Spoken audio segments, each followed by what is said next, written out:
निरंजन मार्जनी आणि मी शशीमावशीचा भाचा.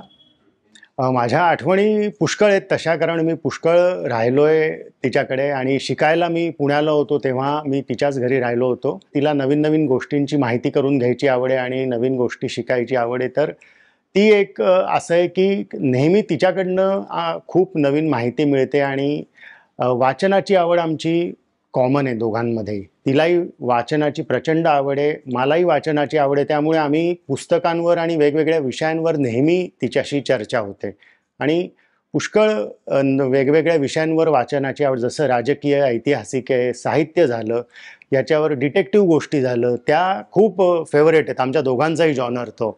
तर ते आम्ही वाचत असतो आणि त्या गोष्टी पुष्कळ आम्ही शेअर करतो. म्हणजे एकमेकांशी काय नवीन वाचलं, काय आवडलं त्याच्यामध्ये, कुठलं आत्ता काय वाचतोयस. आमचं हे एक प्रश्न कायम असतो की आत्ता काय वाचतोय सध्या नवीन हे. तर ही एक क्वालिटी अशी आहे की आणि जी आवड आमच्या दोघांची कॉमन आहे आणि त्यामुळे तिच्याशी त्या गप्पा मारायला नेहमी मजा येते अशा सगळ्या विषयांवर. बेस्ट क्वालिटी हीच नवीन माहिती करून घ्यायची, नवीन शिकायची आवड.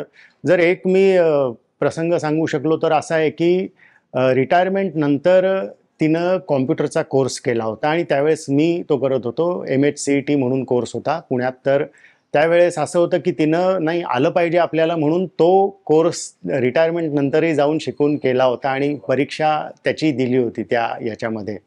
म्हणजे गाण्याबरोबर याही सगळ्या गोष्टी पुष्कळ तिनं डेव्हलप केल्या आहेत तिच्याकडे. तर ते काय की त्यावेळेस असं होतं, कारण आम्ही दोघं एकाच वेळेस तो कोर्स करत होतो, असं एक होतं. स्ट्रेंथ हीच आहे, जसं जिद्द आहे आणि सपोर्ट खूप करते, हे स्ट्रेंथ आहे म्हणजे तिची सगळ्यात जास्ती.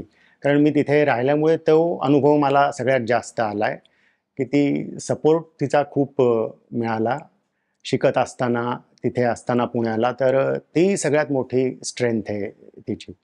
तर संगीताच्या जर्नीमध्ये असं आहे की माझा ॲक्च्युली तेवढा जास्त संबंध आला जेव्हा मी पुण्याला शिकायला गेलो. त्याच्यानंतर मला तितकं सगळा माझा संगीत क्षेत्राशी म्हणा किंवा तिचं जे गाण्याच्या क्षेत्रातलं योगदान आहे माझा, तेव्हा संबंध जास्ती आला. आणि झालं असं की ज्या वर्षी मी शिकायला गेलो त्याच वर्षी ये इश्क नहीं आसा हा अल्बम रिलीज झाला होता 1998 मध्ये आणि मी त्याच वर्षी गेलो. तर त्याच्यानंतर मला तिथे पुष्कळ कार्यक्रम बघायला मिळाले, ते मला अटेंड करायला मिळाले. तर तो माझा ॲक्च्युली त्यावेळेस खरा संगीताशी संबंध आला, म्हणजे जे होतं. कारण मी त्याच्या आधी बडोद्यात असल्यामुळे माहिती होतं, पण इतका डायरेक्ट माझा संपर्क नव्हता आला त्या सगळ्या क्षेत्राशी.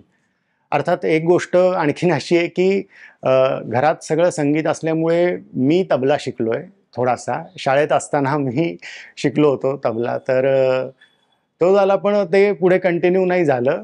म्हणजे ते आणि मी नंतर म्हणजे वेगळं क्षेत्र निवडलं माझ्या शिक्षणासाठी आणि हे. पण तो शिकलो, म्हणजे मला आवड आहे संगीताची, मी ऐकत असतो सगळ्या प्रकारचं संगीत. तर माझा तेवढा तो संपर्क आहे संगीताशी. वाचनाची आवड आहे त्याचा मला माझ्या व्यवसायात पुष्कळ उपयोग झाला, कारण मी इंडिपेंडंट जर्नलिस्ट आहे आणि वाचन हे माझ्या कामामध्ये मेन गोष्ट आहे. म्हणजे वाचायला सगळ्यात जास्त लागतं आणि नंतर म्हणजे मी आर्टिकल्स लिहितो, नंतर वेबिनार्स करतो, इंटरव्ह्यूज करतो, या सगळ्या गोष्टी येतात. पण सगळ्याचा जो आधार आहे, जो बेस आहे, तो वाचन हा आहे. तर ते आवड असल्यामुळे मला या क्षेत्रामध्ये पुष्कळ त्याची मदत झाली आणि अजूनही होते. कारण वाचन कंटिन्युअस सुरूच असतं माझं, कुठलेही विषय असतील तरी.